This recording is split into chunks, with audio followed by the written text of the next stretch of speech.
Daño cerebral adquirido, dice, las consecuencias sensoriales, motóricas, cognitivas, emocionales, conductuales y psicosociales se producen en una persona, lesión aguda en un cerebro que hasta ese momento había alcanzado un desarrollo y funcionamiento normal. Los tipos, existen dos tipos de daño cerebral adquirido: la isquemia, que se produce cuando el flujo sanguíneo del cerebro decrece o se interrumpe, y las hemorragias. En este caso, el daño cerebral adquirido se produce cuando se rompe un vaso sanguíneo. Ya dentro de la etiología, tenemos que las principales causas del DCA, según datos de la Federación Española del Daño Cerebral, de los 104.071 nuevos casos de daño cerebral adquirido, se da cada año 99.284 son provocados por accidentes cerebrovasculares. Secuelas del daño cerebral adquirido.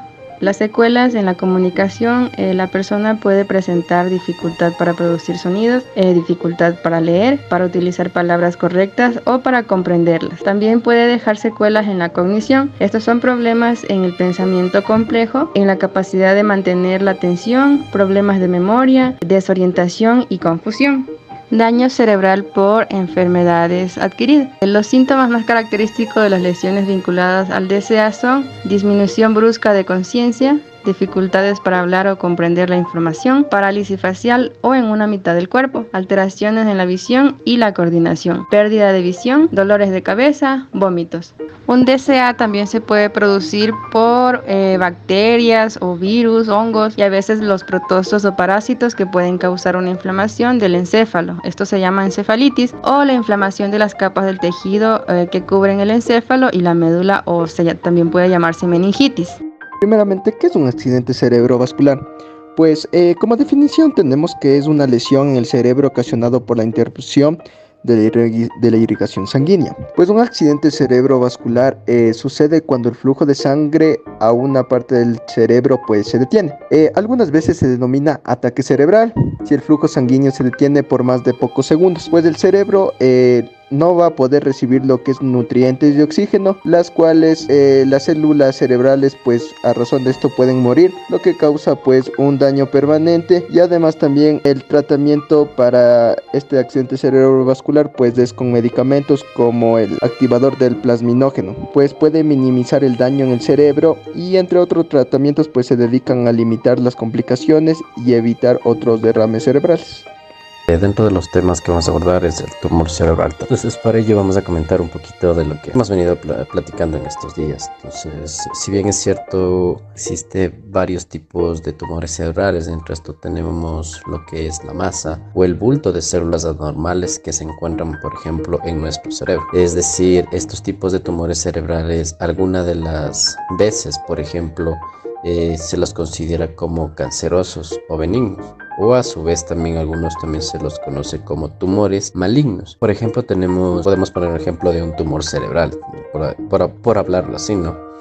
Y explicar, por ejemplo, una neoplasia cancerosa o benigna, a pesar de haber tenido un posterior tratamiento de este tumor cerebral.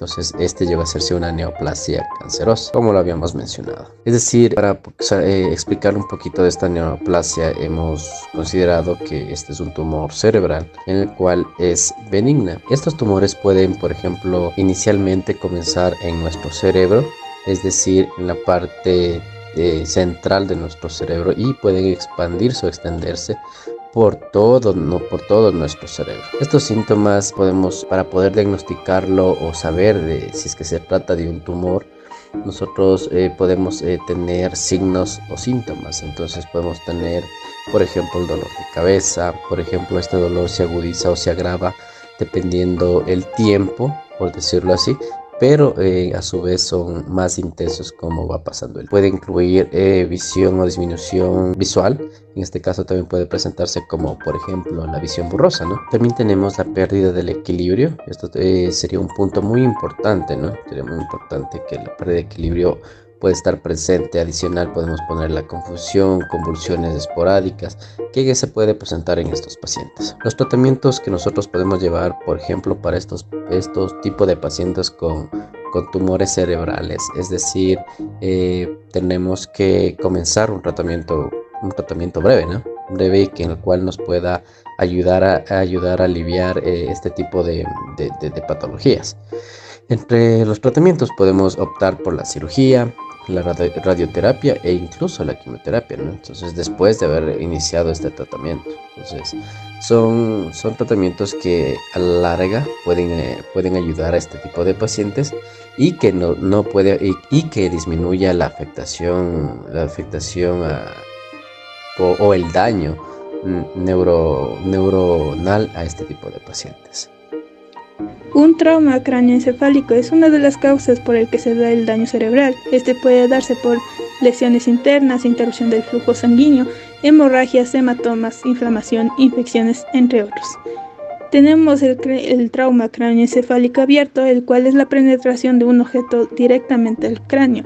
Este hace que tenga una pérdida de la conciencia, mientras que el cerrado es los efectos mecánicos de una contusión o conmoción. Aquí se caracteriza por la pérdida de conciencia. Los casos más frecuentes son los accidentes automovilísticos, siendo los síntomas y signos que dependen de la lesión y la gravedad del daño. Con este también se puede dar náuseas, vómitos, convulsiones, somnolencia, estupor y coma.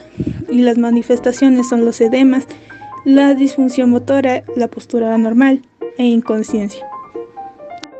Por último, tenemos la plasticidad cerebral, el cual es el tratamiento para este daño cerebral. Consiste en la reparación anatómica y funcional de las células del sistema nervioso, las cuales van a adoptar las funciones de otras células que están afectadas. Este tratamiento dependerá de la edad en la que se encuentre el paciente, como el área comprometida, el tejido dañado, los programas de rehabilitación y los factores ambientales como psicosociales. Esta terapia física se divide en ocupacionales y de asesoramiento, siendo estos la terapia del habla y del lenguaje y la psiquiatría o psicología.